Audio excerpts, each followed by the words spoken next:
तो हासिल किया था रहबरी के वास्ते, इल्म तो हासिल किया था रहबरी के वास्ते। धीरे धीरे रहजनी भी राहवर करने लगे।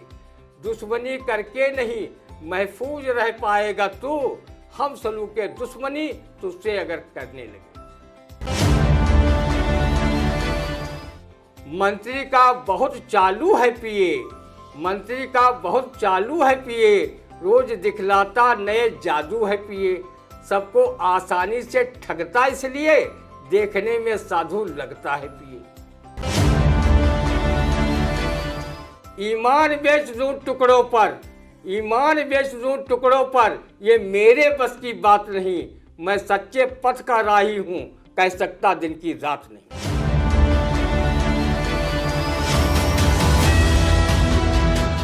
नमस्कार, स्वागत है आप सभी का आई इंडिया के खास कार्यक्रम रंदा में। खबरों पर रंदा चलाकर उसे निखार देने के लिए आई इंडिया के स्टूडियो में हमारे खास मेहमान वरिष्ठ पत्रकार, कवि एवं रंगकर्मी ज्ञान प्रकाश सिंह प्रतीक जी मौजूद हैं। बहुत बहुत स्वागत है आपका प्रतीक जी। आज की रंदा की पहली खबर पर ले चलते हैं, जहां नगर निकाय की मतदाता सूची में सैकड़ों मतदाताओं के वार्ड बदले तो कई मृतक बने मतदाता। क्या कहता है रंदा? जय हो प्रशासनिक व्यवस्था की, जय हो बीएलओ व संबंधित अधिकारियों की, जिन्होंने कम से कम मृतकों का नाम सूची में बढ़ाकर रंदा को नगर पालिका में प्रत्याशी बनने का मार्ग तो प्रशस्त किया। वैसे पूरी पुड़िया पहुँच पुराम दारू मुर्गा नोट के आगे कोई भी जिंदा मतदाता फटेहाल रंदा को वोट नहीं देता। जब ईमानदार व कर्मठ मुख्य चुनाव आयुक्त रहे टीएन शेषन को मतदाताओं ने चुनाव में न सिर्फ हार का स्वाद चखाया था, बल्कि उनकी जमानत तक जब्त करा दी थी, तो रंदा किस खेत की मूली है जिसके पास न धन है न चुनाव लड़ने वाले संसाधन। वो भी ईमानदारी के मामले में जीवन में कभी समझौता नहीं करता है, तो भला उसे कौन तथा कथित जिंदा लोग वोट दे देंगे। रंदा मतदाताओं का सर्वे कर सूची तैयार करने वाले बीएलओ व संबंधित अधिकारियों को तहे दिल से बधाई देता है कि उन्होंने कम से कम रंदा पर मेहरबानी कर मृतकों का नाम वोटर लिस्ट में चढ़ाकर रंदा को चुनाव लड़ने का मार्ग खोल दिया है। जितने भी मतदाता सूची में मृतकों के नाम हैं, समझो वो रंदा के पक्के वोटर हैं। इन वोटरों के दम पर नगर पालिका परिषद का चुनाव जीतकर मलाई चाटने की मंशा रखने वाले अन्य प्रत्याशियों को चुनाव में रंदा धूप चटा देगा। जिन मृतकों के नाम मतदाता सूची में हैं, रंदा उनकी खोज बाबा गोपाल घाट के श्मशान तथा अन्य मुर्दा के अंतिम संस्कार वाले स्थानों पर करेगा। जो मुस्लिम भाई जन्नत नसीब हुए हैं, उनकी खोज कब्रिस्तानों में करके अपने लिए वोट मांगेगा। जिन मृतकों का नाम मतदाता सूची में शामिल नहीं है, रंदा उनसे समर्थन करने की गुहार लगाएगा। यही समर्थक रंदा के पक्ष में चुनाव भर कब्रिस्तानों और श्मशान घाटों पर जोर जोर से नारे सूची में शामिल मतदाताओं के बीच लगाएंगे कि रंदा का टेम्पो हाई है, वोट केवल 2.5 है, तथा जो रंदा से टकराएगा गोदी में बच्चा पाएगा। रंदा अगर मृत मतदाताओं व मृत समर्थकों के दम पर कहीं नगर पालिका परिषद सीतापुर का अध्यक्ष बन गया, तो सबसे पहले शमशान घाटों व कब्रिस्तानों का भरपूर सौंदर्यीकरण करेगा और जितनी नागरिक सुविधाएं दी जा सकती हैं, इन मृतक मतदाताओं को उपलब्ध कराएगा। सैकड़ों मतदाताओं के वार्ड बदल दिए गए हैं। लोग कहते हैं कि बीएलओ घर घर न जाकर पुरानी मतदाता सूचियों से काम चलाकर सर्वे कार्य पूरा किया है, तो वार्ड बदले तो क्या हुआ, कहो दूसरी नगर पालिका की मतदाता सूची में नाम नहीं जोड़ दिया। अब आप समझ गए होंगे कि कर्तव्य परायण बीएलओ ने अपने कर्तव्य के प्रति कितनी ईमानदारी और निष्ठा बरती है। अगर ऐसी कर्मठ व ईमानदार सरकारी मशीनरी न होती, तो दुनिया के वो देश भारत से ज़्यादा तरक्की नहीं करते जिन्हें भारत के बाद आज़ादी नसीब हुई थी। नगर पालिका अध्यक्ष पद पर रंदा को मृतक मतदाताओं के साथ वो भी मतदाता अपना वोट दे सकते हैं जो कहने को जिंदा मतदाता हैं, लेकिन उनमें जिंदा दिल होने का प्रमाण कहीं से दिखाई नहीं देता। वो बरसों से नगर के नालों की दुर्गंध सूंघ रहे हैं।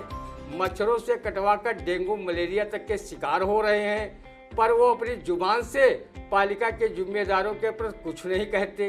वो कभी नागरिक सुविधाओं व अपने नागरिक अधिकारों पर कोई बात तक नहीं करते। कभी नगर की समस्याओं को लेकर जिम्मेदार अधिकारियों के पास ज्ञापन तक नहीं देने जाते। रंदा अगर बीएलओ व मतदाता सूची बनाने के काम में होता तो वो कब्रिस्तान व शमशान घाट के मृतक मतदाताओं की सूची में उनके नाम भी शामिल करता, जो नागरिक अधिकारों पर जिम्मेदारों से बात करने के बजाय नागरिक समस्याओं पर आंखें मूंदे रहते हैं और मुखदर्शक की भूमिका अदा करते हैं। तो आपने सुना कि नगर निकाय के चुनाव में जो सूची बननी थी उसमें मतदाताओं में जो है मृतक मतदाताओं के भी नाम दर्ज हो गए हैं। रंदा उनसे अपील करता है कि वही मृतक मतदाता जो हैं वो रंदा को वोट दें और जिससे कि रंदा विकास करा सके शमशान घाट का, कब्रिस्तान का। तो ये रहा पहले तो सच्चाई उजागर करते हुए हास्य व्यंग में। ले चलते हैं आपको दूसरी खबर, जहां झारखंड के 2 कांग्रेस विधायकों व उनके करीबियों के ठिकानों पर आयकर के छापे। 100 करोड़ के काले धन का हुआ खुलासा। क्या कहता है 100 करोड़ के काले धन के खुलासे पर, रंदा सुनते हैं। जब देश की विपक्षी पार्टियों के विधायकों के वहां पड़े छापों में इतना बड़ा काला धन आयकर के छापों में मिल रहा है, तो आयकर ईडी के छापे भाजपा शासित प्रदेश के भाजपा विधायकों, मंत्रियों व सांसदों के भी ठिकानों पर पड़ना चाहिए, तो रंदा को सही से पता चल सके कि अवैध काली कमाई से जुगाली सिर्फ कांग्रेस व अन्य विपक्षी पार्टियों के विधायक सांसद ही कर रहे हैं कि भाजपा के सांसद विधायक भी अब अवैध काली कमाई से खेल रहे हैं। रंदा चाहे पक्ष के हों या विपक्ष के विधायक, सांसद, मंत्री, जिसमें कुछ अपवादों को छोड़ दिया जाए, बाकी सब वैध अवैध धन के लिए जीव लपलपाते घूम रहे हैं। रंदा जानता है कि धन लोलुपता व साधन सुलभता के चक्कर में हमारे जनप्रतिनिधि अपना ईमान बेचने में देर नहीं लगाते। विधानसभा व संसद में हमारे जनप्रतिनिधि जन समस्याओं पर सही से बात नहीं करते, आपस में झगड़ते व हो हल्ला कर संसद व विधानसभा का समय बर्बाद करते हैं। लेकिन जब सांसद विधायकों के वेतन भत्ता के बढ़ाने का प्रस्ताव सामने आता है तो पक्ष विपक्ष दोनों के जनप्रतिनिधि मेजे थपथपा कर उसे ध्वनिमत से पारित करवा देते हैं।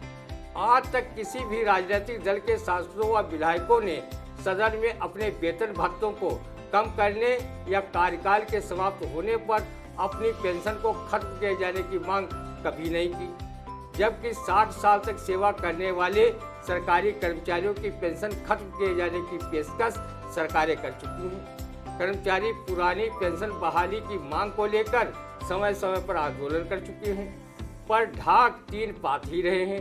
रंदा ने देखा है कि राजनीति में कुछ संगठन के नेता हैं, जब देखते ही देखते उनके पास अकूत चल अचल संपत्ति, नामी बेनामी करोड़ों की संपत्ति चंद वर्षों में ही हो गई, तो विधायक सांसदों के पास कितनी संपत्ति होगी विचारणीय है।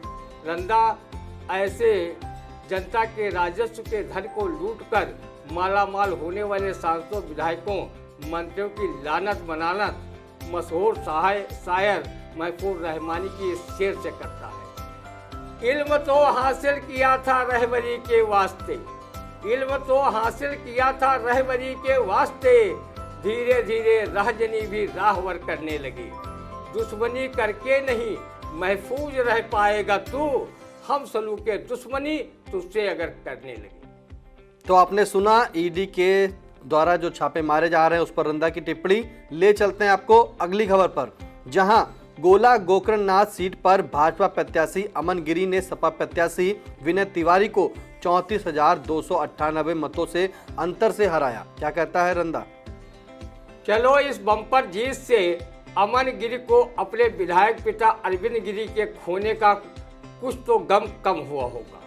उनके चुनाव में जिस तरह भाजपा कार्यकर्ताओं ने सपा प्रत्याशी को हराने एवं भाजपा प्रत्याशी को जिताने का चुनावी चक्रव्यूह रचा, उसे सपाई रणनीतिकार तोड़ नहीं पाए और चुनाव परिणाम आया तो बेचारे विनय तिवारी के पास हार के आंसू टपकाने और शासन प्रशासन पर आरोप लगाने के सिवा कुछ नहीं बचा। रंदा अमन गिरी की बम्पर जीत पर बधाई देता है तथा विनय तिवारी की बम्पर मतों से हार पर रंदा विधवा प्रलाप करता है। रंदा सीएम योगी आदित्यनाथ व भाजपा प्रदेश अध्यक्ष भूपेंद्र सिंह चौधरी की कुशल चुनावी रणनीति की भी तारीफ करता है। रंदा ने अनुभव किया है कि जिन जिन सीटों पर योगी आदित्यनाथ व उनके कारागार राज्यमंत्री सुरेश राही ने चुनाव प्रचार किया है वो सीटें भाजपा के खाते में आई हैं। कारागार राज्यमंत्री के साथ हमेशा नायाब हीरा के रूप में लवकुश शुक्ला रहते हैं। वो किसी भी ब्राह्मण संगठन के पदाधिकारी नहीं है, फिर भी उनकी ब्राह्मण समाज में खासी पकड़ है। गोला गोकर्णनाथ सीट पर बहुत से ब्राह्मण विनय तिवारी का साथ छोड़कर उस समय अमनगिरी के पाले में चले गए जब उन्होंने कारागार राज्यमंत्री सुरेश राही के साथ चुनाव प्रचार करते हुए ब्राह्मणों ने लवकुश शुक्ला को देखा। हालांकि बनिया समाज के वोट अमनगिरी के पक्ष में करने में संतोष गुप्ता भी पीछे नहीं रहे। लवकुश शुक्ला 2019 में हरगांव क्षेत्र विधायक सुरेश राही के संपर्क में आए थे। उनकी शिक्षा व सद्व्यवहार को देखते हुए एक कुशल जौहरी की भांत परख कर लवकुश शुक्ला के रूप में इस नायाब हीरे को अपने साथ रख लिया। इस नायाब हीरा के चरण इतने शुभ साबित हुए कि 2022 में पुनः विधायकी जीतकर सुरेश राही प्रदेश शासन में कारागार राज्यमंत्री बन गए। कारागार राज्यमंत्री श्री राही ने लवकुश के साथ आजमगढ़ में भाजपा प्रत्याशी दिनेश यादव निरहुआ का चुनाव प्रचार किया था और वो सांसद जीत गया था। भले ही लवकुश ब्राह्मण समाज के घोषित नेता नहीं हैं, लेकिन उनकी चाल ढाल बोली बानी से कोई भी ब्राह्मण उनसे प्रभावित हुए बिना नहीं रहता। सीता में ब्राह्मणों के 23 संगठन हैं, लेकिन हर संगठन के ब्राह्मणों में लवकुश अपनी पहचान बनाए हुए हैं। मंत्री सुरेश राही के पूज्य पिता एवं पूर्व केंद्रीय गृह राज्य मंत्री रहे रामलाल राही की विशिष्ट पहचान पूरे देश में थी। वो पासी समाज के बहुत बड़े नेता माने जाते थे। उनके ही चरण चिन्हों पर चलकर कारागार राज्य मंत्री सुरेश राही सर्व समाज के साथ साथ अपनी पासी बिरादरी में अपनी विशिष्ट पहचान बनाते जा रहे हैं। यही कारण है कि उन्हें जिस सीट पर चुनाव प्रचार में भेजा जाता है भाजपा को उस सीट पर रिकॉर्ड मतों से विजय मिलती है। अगर कारागार राज्यमंत्री सुरेश राही को आजमगढ़ व गोला गोकर्णनाथ की तरह गुजरात चुनाव में प्रचार हेतु भेजा गया तो पासी समाज सहित दलितों व आदिवासियों की वोट भाजपा प्रत्याशियों के पक्ष में जरूर जीत का कारण बनेंगे। वहीं लवकुश शुक्ला तथा संतोष गुप्ता मंत्री जी के साथ गुजरात में गए तो इनके बिना प्रचार किए सिर्फ दर्शन मात्र से ब्राह्मण व बनियों का वोट भाजपा के पक्ष में मिल जाएगा। मंत्री जी की नज़र में लवकुश शुक्ला नायाब हीरे की तरह हैं। लोग उसकी लाख बुराई करें, मंत्री जी उस पर ध्यान ही नहीं देते कि 22 कैरेट का ये नायाब हीरा नकली हो ही नहीं सकता। हो सकता है कि लोग उसकी कामयाबी से ईर्ष्या करते हैं और मनगढ़ंत आरोप लगाते हैं। लवकुश शुक्ला की बिरदावली को आप कंडे पर मक्खन लगाना न समझें। रंदा भी उसके सद्गुणों का कायल है। वो मंत्री जी के मोबाइल से जब बात करता है तो इतने धीरे व मधुर बोली में करता है कि किसी उसके पास बैठा व्यक्ति सुन ही नहीं पाता कि वो मोबाइल पर क्या बात कर रहा है। उन्हें फिल्म गोरा काला के गाने से नसीहत भी नहीं देनी पड़ती कि धीरे धीरे बोल कोई सुन ना ले। लवकुश शुक्ला के कुछ सद्गुणों को रंदा ठीक से जानता है, उसका बखान नहीं कर सकता क्योंकि उसके कुछ सदकर्म एवरेस्ट की चोटी से भी ऊंचे हैं। ईश्वर करे मंत्री जी के साथ इस लवकुश रूप में नायाब हीरे की चमक दिन दुनी रात चौगुनी बढ़ती रहे। समाज का ऐसा होनहार युवा रूपी हीरा किसी नेता के पास नहीं है। पूर्व केंद्रीय गृह राज्य मंत्री रहे मंत्री सुरेश राही के पूज्य पिता रामलाल राही ने करीब 45 साल पहले वरिष्ठ पत्रकार व अधिवक्ता रहे बाबू महेंद्र गोपाल महंत के कम्युनिस्टी शिष्य रामदयाल अवस्थी को कोहनूर हीरा के रूप में ढूंढा था। सर्वगुण संपन्न वाक चातुर्य एवं राजनीति की गहरी समझ रखने वाले श्री अवस्थी बाबूजी के साथ मित्रवत रहे। बाबूजी की राजनीति में उतार चढ़ाव आया, पर इस कोहनूर हीरे की चमक बाबूजी का साथ पाकर बरसती गई। बाबूजी गांधीवादी विचारों पर चलकर सादा जीवन उच्च विचार की माला जपते रहे और श्री अवस्थी उन्नत के शिखर पर चढ़ते गए। ईश्वर इन दोनों हीरो की चमक बरकरार रखे और सुरेश राही के मंत्री पद की धमक भी बनी रहे, उनकी राजनीति दिनों दिन बढ़ती रहे। रंदा मशहूर शायर महफूज रहमानी की किसी पीए पर लिखी गई इन काव्य पंक्तियों को कहने पर मजबूर है। कृपया ये दोनों हीरे इन काव्य पंक्तियों को अपने से न जोड़ें। मंत्री का बहुत चालू है पीए, मंत्री का बहुत चालू है पीए, रोज दिखलाता नए जादू है पीए, सबको आसानी से ठगता इसलिए देखने में साधु लगता है पीए।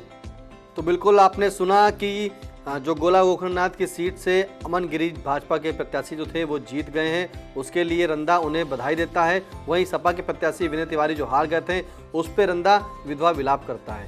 तो इसी के साथ रंदा ने नायाब 2 हीरे भी तलाशे, उसको भी आपने सुना, मंत्री के पीए जो हैं उनको भी आपने सुना। तो ले चलते हैं आपको अगली खबर पर, जहां उज्जैन के गधे मेले में देश भर से पहुंचे व्यापारी। उज्जैन के गधे मेले में देश भर से पहुंचे हैं व्यापारी, क्या कहता है रंदा, सुनते हैं। व्यापारी और गधे उज्जैन मेले में पहुंच गए।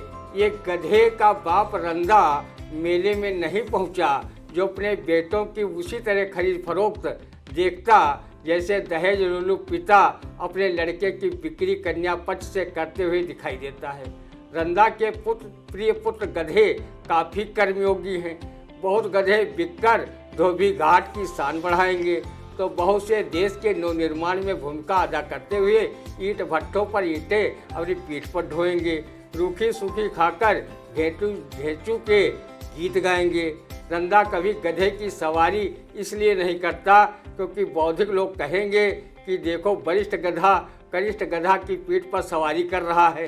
लोग गधे पर बोझा लाद कर ढोना तो पसंद करते हैं पर उसकी सवारी करना बुरा मानते हैं। किसी ने कहा भी है, ढेचू ढेचू करता गधा बोझ उठाता भारी, देखो एक दिन तुमको इसकी करनी ना पड़े सवारी। जी बिल्कुल, देखो एक दिन तुमको इसकी करने ना पड़े सवारी। उज्जैन में लगे गधा मेले में रंदा नहीं पहुंच पाया, इसका दुख रंदा को है। तो ले चलते हैं अगली खबर पर, जहां सुभाषपा के राष्ट्रीय अध्यक्ष ओम प्रकाश राजभर ने कहा कि विधायक अब्बास अंसारी हमारे नहीं सपा के नेता हैं। क्या कहता है रंदा, सुनते हैं। थोक थोक कर चाटना भले ही साहित्य में बीभत्स रस माना जाता हो, लेकिन ओम प्रकाश राजभर जैसे राजनीतिज्ञों ने इसे श्रृंगार मान लिया है।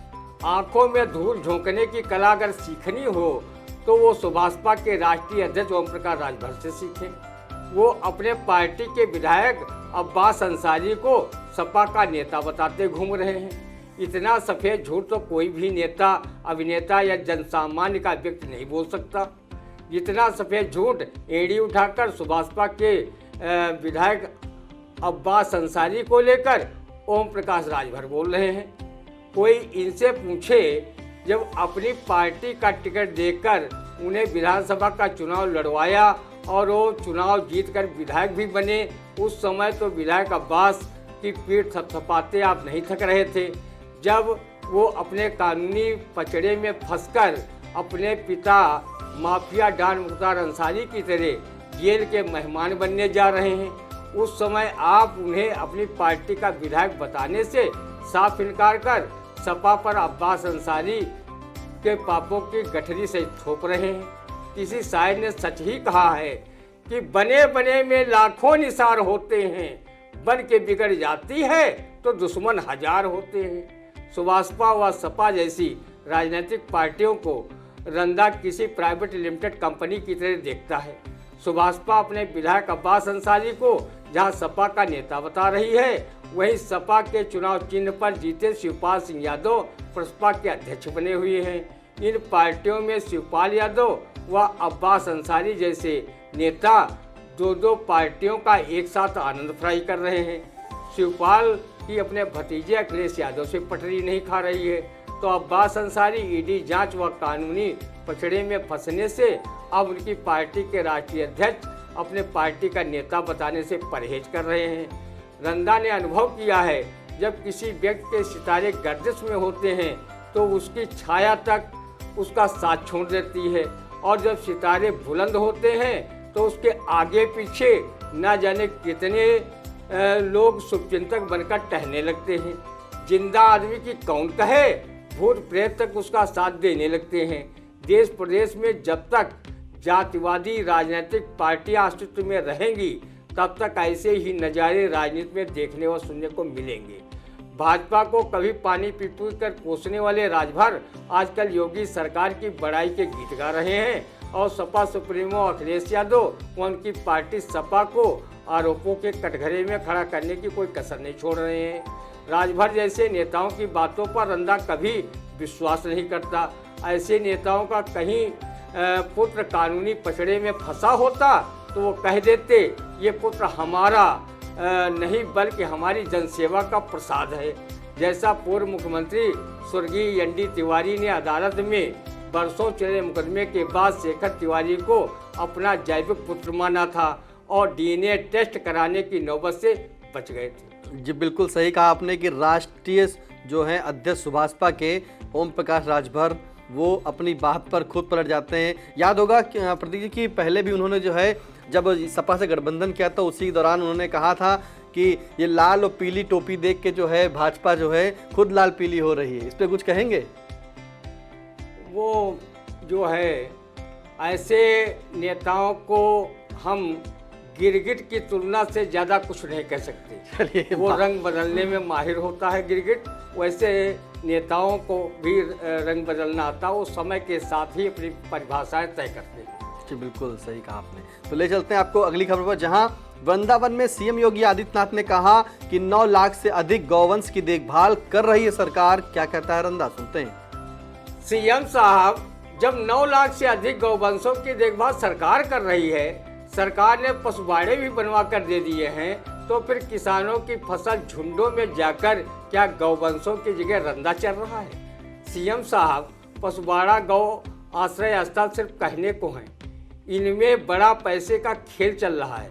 पशुबाड़ा व गौ आश्रय स्थलों में गौवंशों की जगह फर्जी संख्या दिखाकर उनके खान पान के लिए आ रहे सरकारी धन का जिम्मेदार बंदर बांट कर खा रहे हैं। अधिकांश पशुबाड़ा में पशु नहीं है, जिसमें लोग अपनी कार मोटरसाइकिल का स्टैंड बनाए हुए हैं। आप अचानक किसी गांव का स्वयं निरीक्षण कर लीजिए। अगर ऐसा न हो तो रंदा को वही सजा दीजिएगा जो एक चोर को दी जाती है। सीएम साहब, सरकारी आंकड़े धरातल की सच्चाई से कोसों दूर हैं। जब जिम्मेदार अधिकारी, अनेक ग्राम प्रधान, सेक्रेटरी मिलकर शौचालयों का पैसा डकार गए तो उनमें पशुबाड़ा गौ आश्रय स्थल में फर्जीवाड़ा करने में कौन सी शर्म महसूस होगी? रंदा सीएम साहब की सरकारी योजनाओं का कायल है, लेकिन जिम्मेदार अधिकारी, कर्मचारी, नेता, प्रधान मिलकर उन पर ग्रहण लगा रहे तो आपका हितैषी रंदा क्या करे? उसके पास अगर मॉनिटरिंग का पावर होता तो सरकारी योजनाओं के धन का बंदरबाट करने वाले जिम्मेदारों के हलक में हाथ डालकर वो धन को निकाल लेता।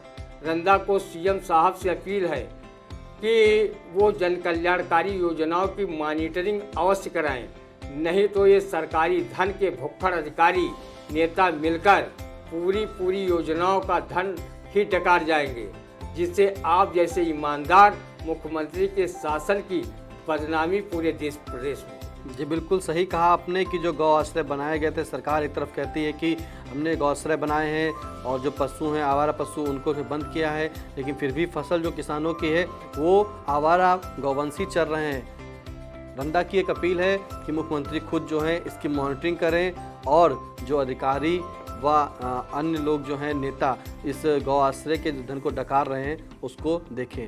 ले चलते हैं आपको अगली खबर पर, जहां सुप्रीम कोर्ट ने एक याचिका की सुनवाई के दौरान कहा कि भ्रष्ट लोग देश को तबाह कर रहे हैं और पैसे की मदद से वह भ्रष्टाचार के आरोपों से बच भी जाते हैं। ये बहुत बड़ी बात कही है। क्या कहता है रंदा, सुनते हैं। जो बात रंदा अपने पेट में अनचाहे गर्भ की तरह दबाए घूम रहा था और उसे जन्म देने की हिम्मत नहीं जुटा पा रहा था कि भ्रष्ट लोग जिस प्रकार देश को तबाह कर अपने पैसे के बल पर कानूनी फंदों से छूट रहे हैं, नहीं कह पा रहा था कि कहीं ये भ्रष्ट रंदा का कोई अहित न कर दें। माननीय सर्वोच्च अदालत ने रंदा की बात कहकर जो रंदा सरीखे लोगों के कलेजे को ठंडक पहुंचाई है, उसके लिए वो सुप्रीम कोर्ट का तहे दिल से शुक्रिया अदा करता है।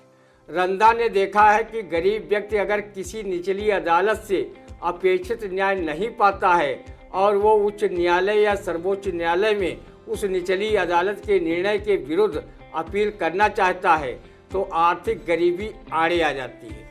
जबकि भ्रष्ट तरीके से कमाए गए धन से भ्रष्टाचारी व पुलिस व प्रशासनिक जांच से लेकर न्याय तक को अपने पक्ष में प्रभावित करने के लिए पानी जैसा धन बहाते हैं। रंदा सुप्रीम कोर्ट के इस कथन कि भ्रष्ट लोग देश को तबाह कर रहे हैं और पैसे की मदद से वो भ्रष्टाचार के आरोपों से बच भी जाते हैं का तहे दिल से स्वागत करता है और ऐसा कहने वाले सुप्रीम कोर्ट के जस्टिस के.एम. जोसेफ और जस्टिस ऋषिकेश राय की पीठ का शुक्रिया भी अदा करता है कि कम से कम माननीय सर्वोच्च न्यायालय की पीठ से धरातल की सच्चाई सुनने को तो मिली। रंदा भी सत्य बातों तथा न्याय व्यवस्था व संविधान का सच्चे मन से सम्मान करता है। वो महात्मा गांधी तथा सुकरात को सत्य बोलने के मामले में अपना आदर्श मानता है। रंदा इन पंक्तियों के भावार्थ पर हमेशा चलता है। ईमान बेच दूं टुकड़ों पर, ईमान बेच दूं टुकड़ों पर, ये मेरे बस की बात नहीं, मैं सच्चे पथ का राही हूँ, कह सकता दिन की रात हूँ। बिल्कुल, मैं सच्चे पथ का राही हूँ, कहीं कह सकता दिन की रात नहीं। बिल्कुल सही कहा रंदा ने कि जो सुप्रीम कोर्ट है उसके द्वारा धरातल की बात कही गई कि जो भ्रष्ट के मामले में फंसते हैं अधिकारी वो पैसे दे के ही बच जाते हैं। बिल्कुल बड़ी बात सुप्रीम कोर्ट ने भी कही और कैसे अपने को रंदा ने बताया उसको भी सुना। ले चलते हैं अगली खबर पर, जहां अहमदाबाद में पीएम मोदी ने कहा कि गुजरात को बदनाम करने वालों को जनता बाहर करेगी। उन्होंने कहा कि नफरत फैलाने में लगी है विभाजनकारी ताकतें। क्या कहता है रंदा, सुनते हैं। पीएम मोदी जी, आपने जन्म के सदियों पूर्व से रंदा गुजरात को सम्मान की दृष्टि से देखता रहा है। वो गुजरात को बदनाम करने वालों से अपनी उचित दूरी बनाए रखता है। इसी गुजरात में 16 कलावतारी भगवान श्री कृष्ण ने द्वारिकापुरी बसाई थी। 12 ज्योतिर्लिंगों में से एक भगवान सोमनाथ का ज्योतिर्लिंग स्थापित है। राष्ट्रपिता महात्मा गांधी और आज़ाद भारत के प्रथम गृह मंत्री रहे लौह पुरुष सरदार वल्लभ भाई पटेल की जन्मस्थली गुजरात ही है। रंदा इन महापुरुषों का बेहद सम्मान करता है और उनके जन्मभूमि गुजरात को सिया राम मैं सब जग जानी, करो प्रणाम जोर जुग पानी की तर्ज पर प्रणाम करता है। हमारे देश के आप पीएम हैं, आप गुजरात प्रांत से आते हैं और गृह मंत्री अमित शाह भी गुजराती हैं, इसलिए रंदा गुजरात का हमेशा नाम तो लेता है पर उसे बदनाम कभी नहीं करता कि वहाँ की जनता आपके कथनानुसार उसे बाहर करे। रंदा कोई चुनाववा नेता भी नहीं है कि गुजरात की जनता उसे अंदर बाहर करे। बहुत से विपक्षी गुजरात के साथ में आपको और अमित शाह को बदनाम करते घूम रहे हैं कि दो गुजराती सरकारी प्रतिष्ठानों को बेच रहे हैं और गुजराती पूंजीपति गौतम अडानी व मुकेश अंबानी उसे खरीद रहे हैं। रंदा ऐसे लोगों की भी चर्चाओं से अपने को दूर रखता है, लेकिन वो जनहित के मुद्दे पर कोई समझौता नहीं करता है।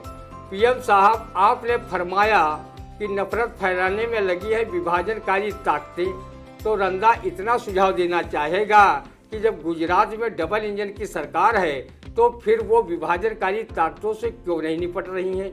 आपके दोनों सरकारों के पास गुप्तचर एजेंसियां व भारी भरकम पुलिस अर्धसैनिक बल हैं। इसके बावजूद अगर विभाजनकारी शक्तियां दिखाई दे रही हैं तो रंदा आपकी डबल इंजन सरकार को फेल्योर मानना है। पीएम साहब, जिन भाजपा के विधायकों का नाम मुजफ्फरनगर के दंगों में आया वो सम्मानित किए गए थे। मॉब लिंचिंग की घटनाओं के दोषियों को जेल से छूटने के बाद माल्यार्पण का स्वागत किया गया था। ये बात किसी से छिपी नहीं है। नफरत फैलाने वाले लोग चाहे सत्ता पक्ष के हों या विपक्ष के हों या किसी संगठन से जुड़े हो, रंदा देश हित में उसकी घोर निंदा करता है। महापुरुषों तथा सूफी संतों के देश में आपसी प्रेम व भाईचारा ही अच्छा लगता है, नफरती माहौल नहीं। पीएम साहब, आप नफरती माहौल बनाने वालों पर कड़ी कानूनी कार्रवाई कराइए। आपको आखिर रोका किसने है? रंदा भी आपके साथ खड़ा है। प्रधानमंत्री के वक्तव्य का आदर करते हुए सभी से नफरत छोड़ प्रेम के मार्ग पर चलने का अनुरोध रंदा श्रमवीर खंड काव्य के रचयिता देवेंद्र कश्यप निडर की इन काव्य पंक्तियों से करता है। अब नफरत की तलवार फेंक, जयकार प्रेम की करना है, फिर प्रेम शक्ति के संबल से हुंकार जोश से भरना है प्रेम मनुज सुंदर गहना जो सबकी शान बढ़ाता है प्रेम प्रेम का पुरस्कार मंजुल व्यक्तित्व बनाता है प्रेम नहीं जग में हारा, अभिमान जीव का हारा है प्रेम अमरता का सूचक, जग की आंखों का तारा है प्रेम धर्म का मूल सदा, ये धर्म सभी कहते रहते, है प्रेम पुजारी जो जग में, जप प्रेम जपा मन से करते। बिल्कुल, है प्रेम पुजारी जो जग में, जब प्रेम जपा मन से करते हैं। तो आपने सुना प्रधानमंत्री मोदी ने जो कहा था गुजरात में कि गुजरात के लोग जो हैं, कुछ लोग ऐसे हैं अराजक तत्व जो विभाजन कर रहे हैं गुजरातियों को, उस पर आपने सुना रंदा की टिप्पणी। ले चलते हैं आपको अगली खबर पर, जहां सीतापुर की है। सुनते हैं कि नगर पालिका परिषद सीतापुर का जन्म कब हुआ और उसका विकास कैसे हुआ। जनता की जानकारी के लिए रंदा क्या इस पर प्रकाश डालेगा? सुनते हैं रंदा की बात को। रंदा क्यों नहीं प्रकाश डालेगा? नगर पालिका परिषद का जन्म ही सफाई व्यवस्था के साथ साथ 18 कार्यों के लिए हुआ। सीतापुर नगर पालिका परिषद का चुनाव दिसंबर 2022 में संभावित है। अनेक चुनावबाज लोग बिना मांगे धांसों कर बधाइयां फ्लैक्स बोर्ड लगवाकर रंदा सरीखे नगरीय नागरिकों को दे रहे हैं। बहुत से ठेकेदार व अन्य वैध अवैध व्यवसायों से धन कमाकर नगर पालिका की अध्यक्षी व छुटभइये पक्ष विपक्ष के कार्यकर्ता नेता वार्ड मेंबरी के लिए अभी से मतदाताओं की मान मनोबल में जुट गए हैं। पर हो सकता है कि इन चुनावबाज संभावित प्रत्याशियों व युवा पीढ़ी को सीतापुर नगर पालिका परिषद का इतिहास उसी तरह न मालूम हो जैसे अधिकांश लोगों को अपने पूर्वजों की 5-6 पिछली पीढ़ियों के नाम नहीं मालूम होते हैं। इतिहास गवाह है कि सन 1857 में स्वतंत्रता संघर्ष जीतने के बाद भारत में सन 1858 में अंग्रेजी राज की नींव पड़ी। अंग्रेजी सरकार ने सीतापुर शहर को साफ सुथरा बनाए रखने के लिए 14 जुलाई सन 1868 में सीतापुर म्यूनिसिपल बोर्ड की स्थापना की। उस समय बोर्ड में केवल 2 वार्ड बनाए गए। पहला वार्ड उत्तरी तथा दूसरा वार्ड दक्षिणी वार्ड के नाम से थे तथा पहले वार्ड से 3 सदस्य तथा दूसरे वार्ड से 6 सदस्य, यो 3 नामित सदस्य मिलाकर कुल 12 सदस्य और बोर्ड का नियंत्रण जिलाधिकारी के हाथ में था। सन 1947 में देश की आज़ादी मिलने के बाद सीतापुर म्यूनिसिपल बोर्ड में वार्डों की संख्या 11 हो गई। इस समय सभासदों की संख्या 35 है, जिसमें 30 सदस्य निर्वाचित तथा 5 सदस्य नामित हैं। निर्वाचितों में 18 पुरुष व 12 महिलाएं हैं। एक अध्यक्ष जो सीधे जनता से निर्वाचित होता है।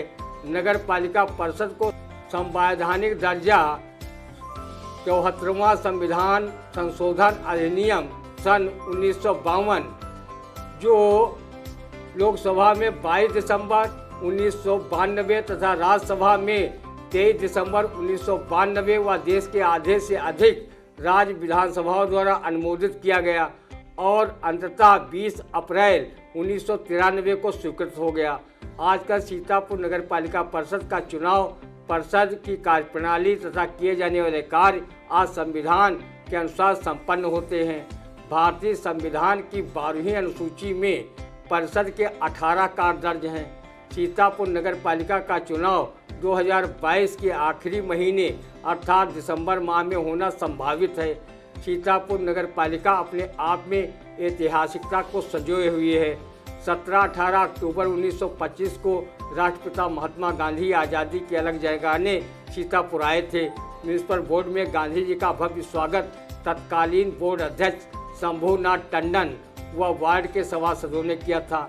म्यूनिसिपल बोर्ड द्वारा उनके स्वागत पर खर्च किए गए 1 रुपये के लिए नाराजगी जताई थी और कहा था फिजूल खर्चे ठीक नहीं, 1 रुपये से जनता की सेवा के कई कार्य संपन्न हो जाते। गांधी जी ने बोर्ड परिसर में ही सभासदों को जनसेवा का मंत्र दिया था। गांधी जी इसके अलावा वैद्य सभा, आर्य समाज प्रतिनिधि सभा तथा हिंदू सभा को भी संबोधित किया था। इस पालिका बोर्ड में कमल बाबू तथा डॉक्टर श्याम किशोर मिश्रा जैसे बेहद ईमानदार चेयरमैन रह चुके हैं। वर्तमान में पूर्व विधायक राधेश्याम जायसवाल नगर पालिका परिषद सीतापुर के चेयरमैन हैं। दिसंबर 2022 में अगर चुनाव हुए तो इस ऐतिहासिक नगर पालिका की कुर्सी पर कौन चेयरमैन जीत कर बैठेगा, ये तो पालिका चुनाव परिणाम आने के बाद ही पता चले। तो यह आपने सुना नगर पालिका परिषद सीतापुर का इतिहास कि कब नगर पालिका परिषद सीतापुर का गठन हुआ था, कैसे कैसे क्या कार्य हुए थे, कौन कौन नगर पालिका परिषद का अध्यक्ष बना था, कितने वार्ड शुरू में घोषित हुए थे। तो रंदा ने आपको विस्तार से बताया। तो ले चलते हैं आपको अगली खबर, जहां मुलायम की सीट मैनपुरी से चुनाव लड़ेगी डिंपल यादव। क्या कहता है रंदा?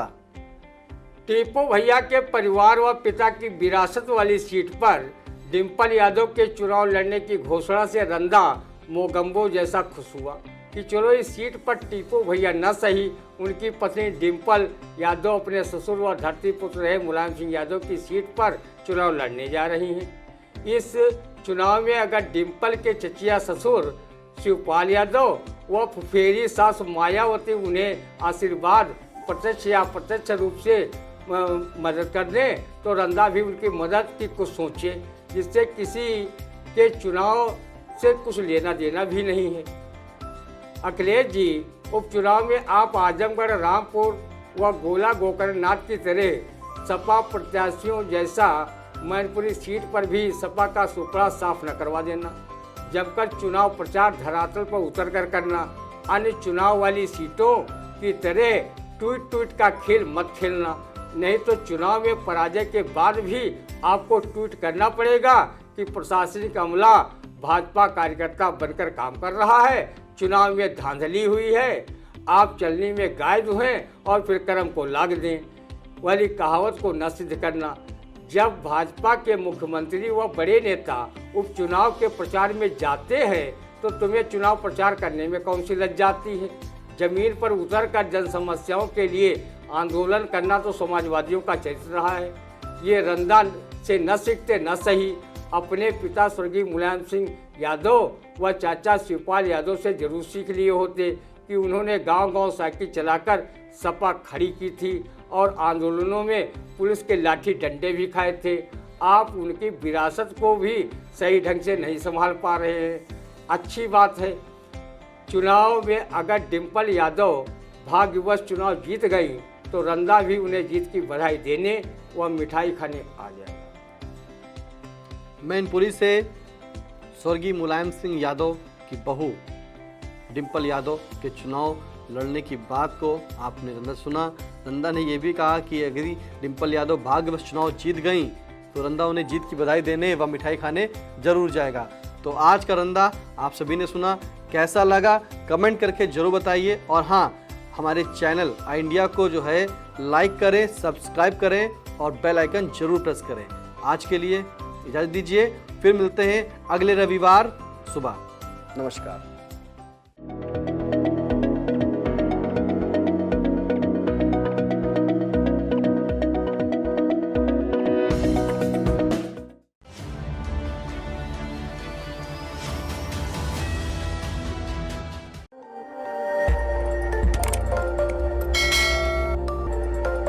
खबर आपकी, नजर हमारी। देखते रहिए आई इंडिया।